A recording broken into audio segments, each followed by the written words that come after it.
In my bedroom, where the morning sun filtered through white lace curtains, I took a deep breath as I awoke.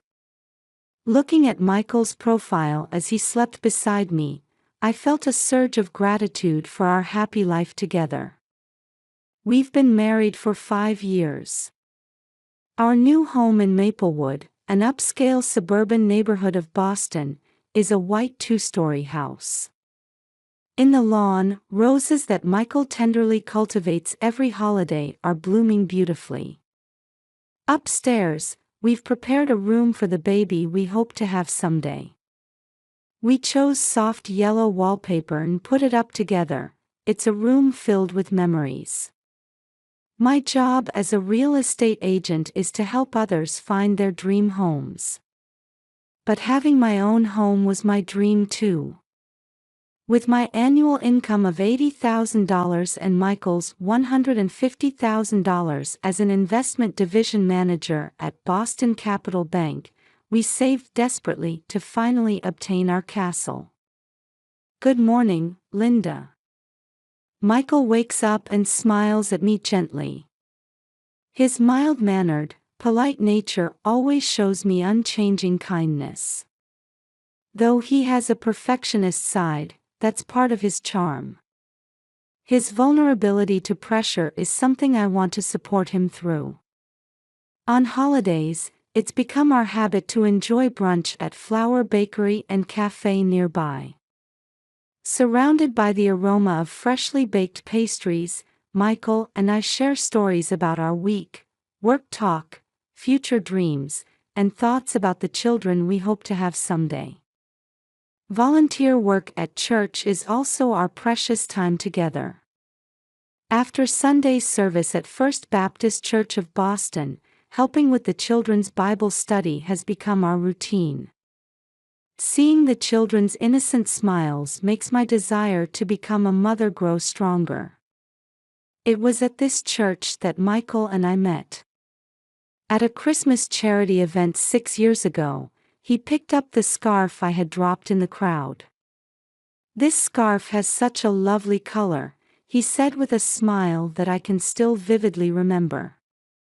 Afterward, we had coffee, just the two of us, at a cafe near the church. We got caught up talking about our values and lost track of time. Cherishing family, living honestly, helping those in need, our thoughts aligned surprisingly well. A year later, we pledged our love at the church. At our wedding, both Michael's parents and mine shed tears of joy. Since then, both families gather for Thanksgiving and Christmas, sharing warm moments together. After marriage, we didn't neglect investing in our future. While saving money as a dual-income couple, we also realized our dream of touring Europe during vacation. A kiss under the Eiffel Tower in Paris, coins tossed into the Trevi Fountain in Rome, the rain-washed streets of London, all are etched in our hearts as precious memories. About a year after moving into our new home, we began seriously thinking about having a baby. We completed testing at a fertility clinic, and both of us were diagnosed as healthy with no issues. Every night before bed, we pray together, asking God to bless us with a wonderful gift.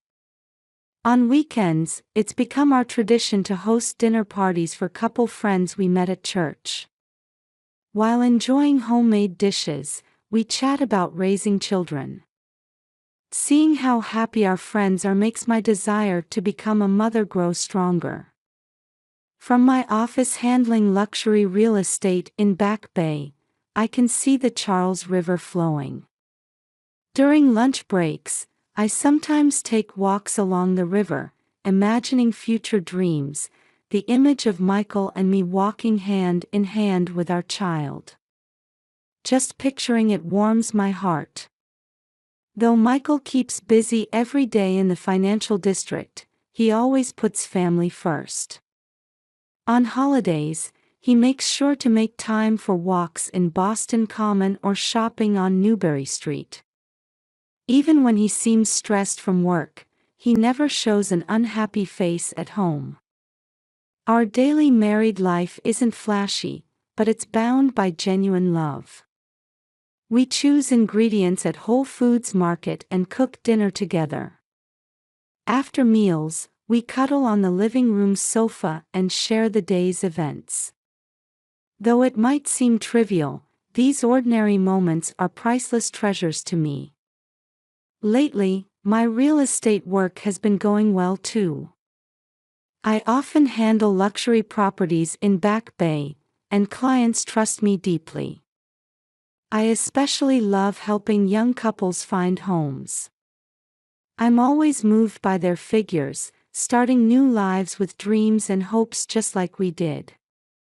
Michael's evaluation at the bank has been steadily rising too. His serious and meticulous personality is highly valued as an investment division manager. Though he says, "It's thanks to you," I know it's all due to his own efforts. Even when weekend work increases, I'm deeply grateful for his kindness in always making it home for dinner time. On our anniversaries, Michael always prepares surprises. Last year, we had dinner at a lovely restaurant in Cambridge. This year, he got tickets to the Boston Symphony Orchestra. His words, whispering, "I wanted to see your smile," always melt my heart. At the church Sunday school, I teach children Bible stories. I love seeing their eyes shine when I tell stories of creation or Noah's Arkansas. I hope to someday pass on God's love to my own child in the same way. Michael is also devoted to youth ministry work at the church. In our garden, flowers bloom through all seasons. Cherry blossoms and daffodils in spring, roses and lavender in summer, cosmos in autumn, and camellias ordered from Japan for winter. Taking care of them with Michael on holidays has become our routine. My heart flutters imagining children playing in this garden someday. We've already placed a baby crib in the children's room next to our bedroom. Though friends said, "Isn't it too early?" we wanted to give form to our wishes and prayers. Soft yellow wallpaper with white wooden furniture. We even installed a projector that displays starry skies on the ceiling. We both eagerly await the day this room will be filled with happy laughter. That day too began like any other morning. When I woke before the alarm clock, it was still dim outside. Quietly slipping out of bed while watching Michael's sleeping face, I decided to make a special breakfast. In the kitchen, I started preparing French toast, Michael's favorite. I soaked brioche from the bakery in custard made with milk, eggs, and vanilla essence. The scent of cinnamon spread through the quiet kitchen. French toast with maple syrup, fresh berry salad, freshly ground coffee. Just as I finished setting the table, I heard Michael's footsteps coming down the stairs. "Good morning, Linda." Another beautiful morning. Though Michael smiled gently as always, I sensed something special in the air. It seemed he had something on his mind. Over breakfast, Michael spoke up. "I want to make tonight special. I should be able to come home early, so I want to cherish our time together." I felt my heart race. We've been trying to conceive. But tonight, I sensed his desire to focus simply on loving each other. "I'm looking forward to it," I answered, feeling my cheeks grow warm. Before heading to our respective workplaces, our goodbye kiss at the entrance was a bit longer than usual. Watching Michael's back as he left, my heart swelled with anticipation for tonight. During work, a message arrived on my smartphone from Michael. "I should be able to get home by 7. I'll bring your favorite wine." At my Back Bay office, I kept checking the clock while reviewing property documents. Though I had 3 new property assessments scheduled, I couldn't quite concentrate due to my excitement for tonight's special evening. My colleague Jennifer even joked, "Linda, you're practically glowing today." Even while showing properties, watching young couples' sweet interactions reminded me of when we were house hunting ourselves. The afternoon meeting felt longer than usual. Though the fertility clinic appointment was marked on my calendar, tonight I just wanted to forget everything and spend time with Michael. 30 minutes before closing time, I neatly organized the documents on my desk and confirmed tomorrow's schedule. After touching up my makeup and reapplying my favorite lipstick, I felt like my evening date with Michael had already begun in my heart. When I got home, Michael's car was already in the parking lot. Opening the front door, I heard soft jazz playing. In the living room, candlelight flickered. "Welcome home, Linda." Michael, changed into a white shirt, smiled holding a bottle of red wine. The table was set with an assortment of cheeses and fruits. "Take your time having a shower. There's no need to rush." Michael's words warmed my heart. After showering, I changed into my favorite silk negligee. I carefully blow-dried my hair and dabbed on just a touch of perfume. When I returned to the living room, Michael was waiting on the sofa. The deep red wine in our glasses sparkled beautifully in the candlelight. On the table, not only was there my favorite cheese platter, but also tiramisu from the always crowded Bova's bakery. Michael must have stopped by North End on his way home. Outside the window, trees swayed gently in the streetlights. In the distance, Boston's city lights twinkled like stars. Michael had put on music by Keith Jarrett, my favorite jazz pianist, and his quiet melodies gently wrapped around the room's atmosphere. Cheers! The sound of our glasses clinking echoed in the quiet room. While drinking wine, we shared stories about our day, work talk, future dreams, and thoughts about the children we hope to have someday. As our conversation progressed, the distance between us naturally grew closer. Michael's hand touched my hair. His fingertips gently traced my neck. I felt my heartbeat quicken. "I love you, Linda." His whispered words made me feel warm to my core. By the time we moved to the bedroom, both our breathing had grown slightly heavy. Even on the stairs up to the second floor, Michael wouldn't let go of my hand. Opening the bedroom door, candles were lit here too, with the scent of lavender wafting through the air. Fresh sheets had been laid on the bed, and the pillows were softly fluffed. Michael had made all these preparations for tonight. By the window, white roses he must have bought during the day were arranged, their forms glowing divinely in the moonlight. As I lay on the bed, Michael gently embraced me. His body heat and the feeling of his soft lips. Words of love whispered in my ear made me feel warm to my core. His fingertips touching my silk negligee were as delicate as butterfly wings. "Linda, you are my everything." The words of love exchanged between kisses felt like eternal vows.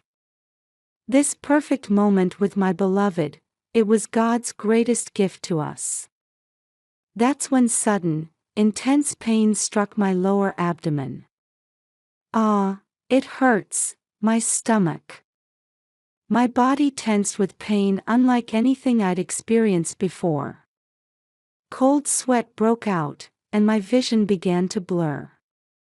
"Linda, are you all right?"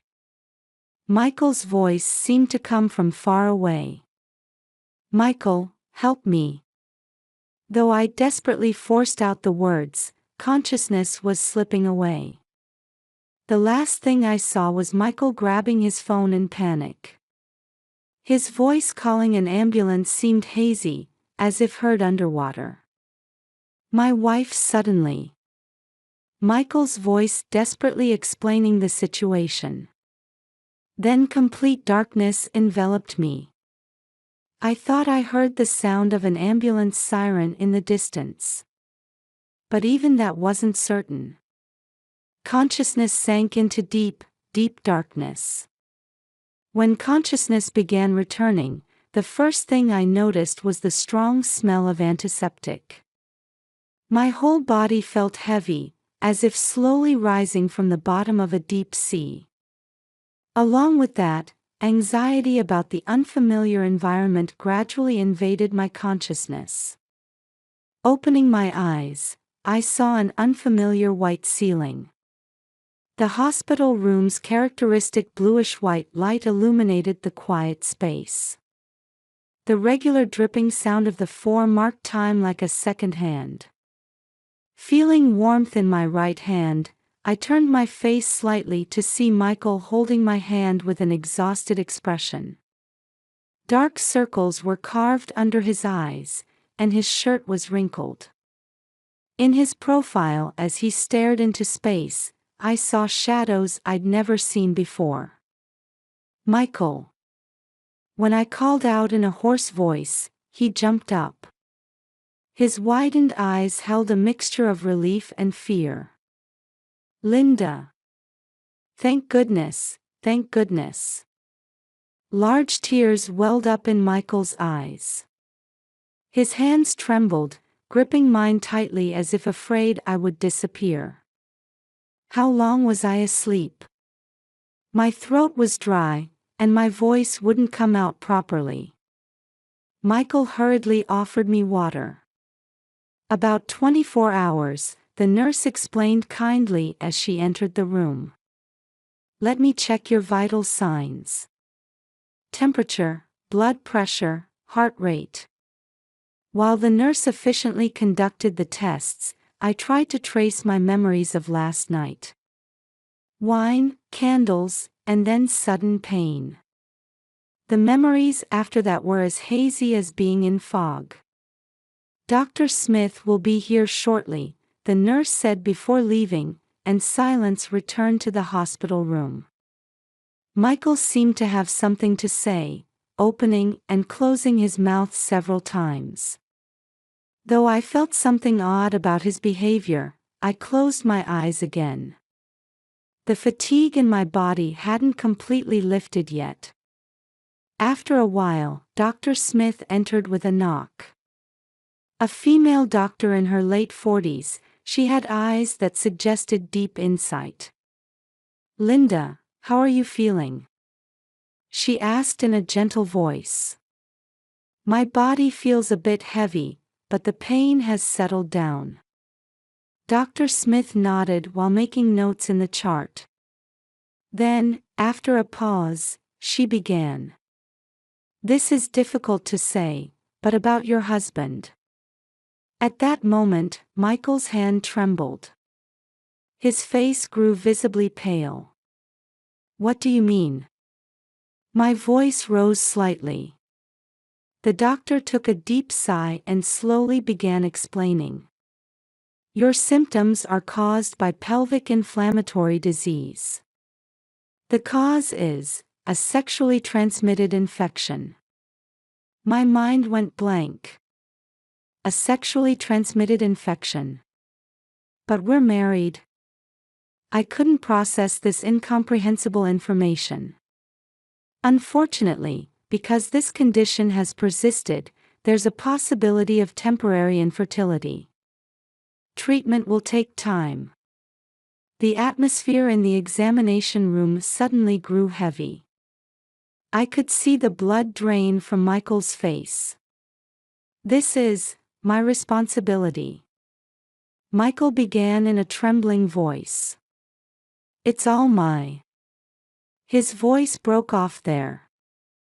Large tears fell from his eyes. He covered his face with both hands, his shoulders shaking slightly, as if a long-held burden had suddenly collapsed. Michael. To my question, he maintained silence for a while.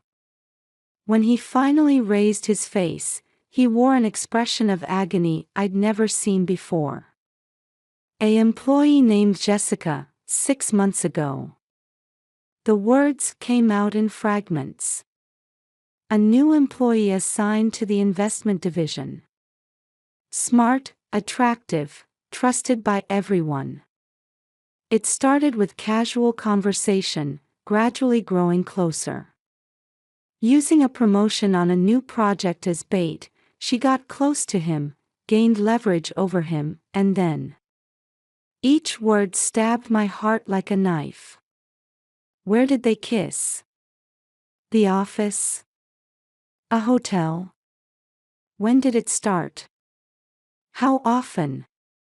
Questions kept swirling in my head, but I couldn't voice them.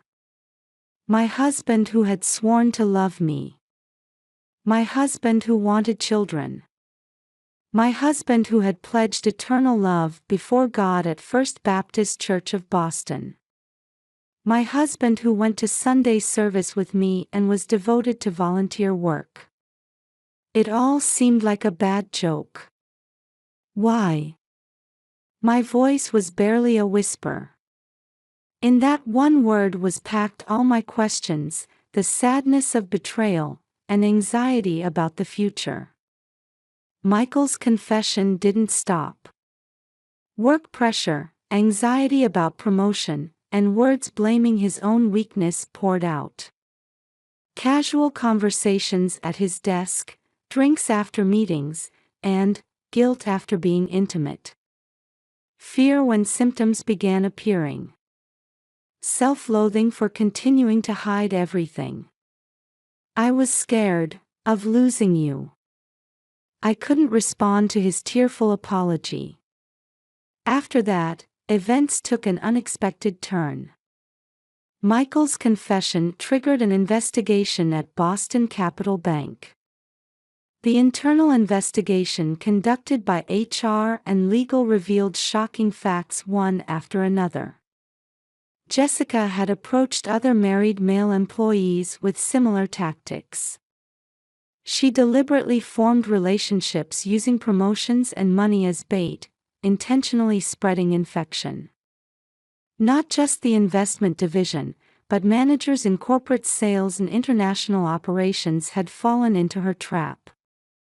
Victims continued to be revealed, and ultimately it was discovered that 5 married men had been deceived by the same method. She had been targeting promotions in each department and access to confidential information. Michael's face grew increasingly pale as he heard the investigation results.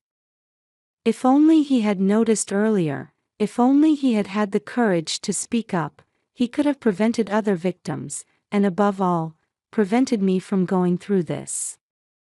His guilt seemed to deepen with each fact he learned. Dr. Smith picked up the test results and began explaining again. Antibiotic treatment has already begun. Fortunately, early detection was a blessing in disguise. Still, the impact this infection had on my body wasn't small. The inflammation in my fallopian tubes could affect the possibility of pregnancy. The dream of becoming a mother that I had taken for granted suddenly became a distant reality, and I felt deep despair. From the hospital room window, I could see the Maplewood streetscape. In this town, we were supposed to start a new life. The White House, the garden with roses, and the future children's room. All these dreams were crumbling like a castle built on sand. A church bell rang in the distance, and its sound resonated strangely in my heart. We would need to contact family and friends too. But how should I explain it? What face could I show to our church friends whom we meet every Sunday? The more I thought about it, the more heavily reality weighed on me. The sound of the floor dripping continued relentlessly. The clock hands moved mercilessly forward as the evening sky turned blood red. The smell of antiseptic floating in the hospital room felt strangely cold, just like my current life. One morning, a week after being discharged from the hospital, I spread out divorce papers while gazing at the sunlight streaming through the window. The blank forms, not yet filled in, seemed oddly bright in the morning light. Since returning to my parents' home, my phone had been flooded with calls and apologetic messages from Michael.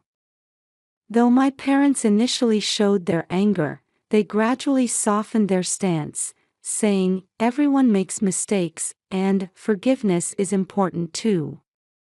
The pastor from First Baptist Church of Boston also came to visit me. God's teaching is forgiveness. The bonds of marriage grow stronger by overcoming trials. But I couldn't do it. More than the betrayal of trust, what I couldn't forgive was having my health and our future possibilities stolen by his weakness and silence. The children's room with its soft yellow wallpaper. Every time I opened that door, the emotions that welled up squeezed my chest. The possibility of having children isn't zero, Dr. Smith's words echoed like a distant bell. But treatment will take time. And even after recovery, careful monitoring will be necessary. In the white hospital room, listening to the drip of the floor, I thought countless times. Could I live the rest of my life with this betrayal? Could I eat breakfast at the same table every morning and sleep under the same roof? The answer was no. Michael desperately begged for forgiveness. He visited my parents' home every day, repeatedly apologizing through tears. "Please give me another chance. I will change. I will make amends." Those words no longer held the endearment they once did. Instead, what I felt was deep fatigue and the certainty that our previous life would never return. "I've decided to divorce," I told him at the doorstep. Michael stood frozen, his face drained of color. At that moment, a strange sense of liberation enveloped my whole body. It felt like heavy chains had been removed, like fresh air flowing into my lungs.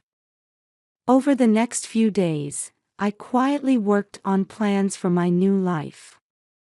Experience and connections built through real estate work. From there, a new mission emerged. While organizing my desk drawer at the Back Bay office, I found a photograph. A commemorative picture of Michael and me hanging wallpaper in our new home's nursery. The happy smiles from that time now felt like distant memories. Turning the photo over, a new idea came to me. New Chapter Real Estate, a company providing safe homes for wounded women to start new lives. I immediately went to investigate office buildings in the Seaport District. The sea breeze felt pleasant, and the vitality of the new business district seemed to encourage my resolve. I began making contacts with women's support organizations like Women's Lunch Place and Jane Doe Inc. "Your experience will surely become hope for other women." The director of Women's Lunch Place's words made my chest warm. The new office has high ceilings and large windows overlooking Boston Harbor. The interior is predominantly white, with lavender potted plants placed here and there. A simple, clean space. Here, I want to counsel women seeking new lives. Housing support programs for DV victims and those in financial hardship. While compiling the business plan, hope welled up that my experience might become strength for someone else. I begin filling out the divorce papers. Writing each character, I felt this wasn't an ending but a new beginning. Outside the window, maple trees were starting to bud. The soft spring sunshine seemed to bring new hope. The wind from the sea gently stirred the lace curtains. 3 months later, in my new Seaport District office, I was meeting with my first client. A young mother who had escaped domestic violence. As she held her small child and consulted about housing in a trembling voice, I felt a strong sense of purpose. New Chapter Real Estate received more response than expected. New clients visit every week through referrals from Women's Lunch Place. Through partnership with Jane Doe Incorporated, we now have access to the DV Victim Support Network throughout Massachusetts. A safe home is the first step to a new life. Hope lights up in the client's eyes at my words. That moment is the essence of this work. At First Baptist Church of Boston, I also started a new support group. Women gather in a church room every Wednesday night. There, women with similar experiences share their pain and encourage each other. Your courage has become our hope. Those words from one group participant touched my heart deeply. I also joined the Boston Women Entrepreneurs Network, expanding connections with women active in various fields. A female real estate investor I met there became a partner who regularly provides information about affordable properties. On a spring afternoon when I could feel new life budding, I stood by the office window overlooking the sea, reflecting on my journey so far. The wounded past certainly exists as part of me. But now it has become nourishment that makes me stronger. The phone rings, a call for an appointment with a new client. Opening my calendar, I smiled secretly. I hadn't been wrong to choose this path.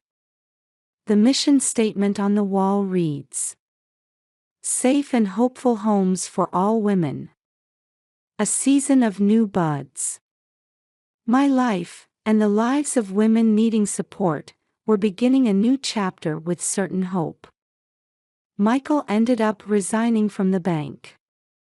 Following the internal investigation results, he was allowed to leave honorably like the other victims. At our final parting, he repeated the words, "I'm truly sorry." I heard he's now back in Chicago where his parents live, helping with their family business. Jessica Morrison was arrested. Intentional spread of STIs, extortion, illegal acquisition of confidential information. Various charges came to light, and she ultimately received a prison sentence.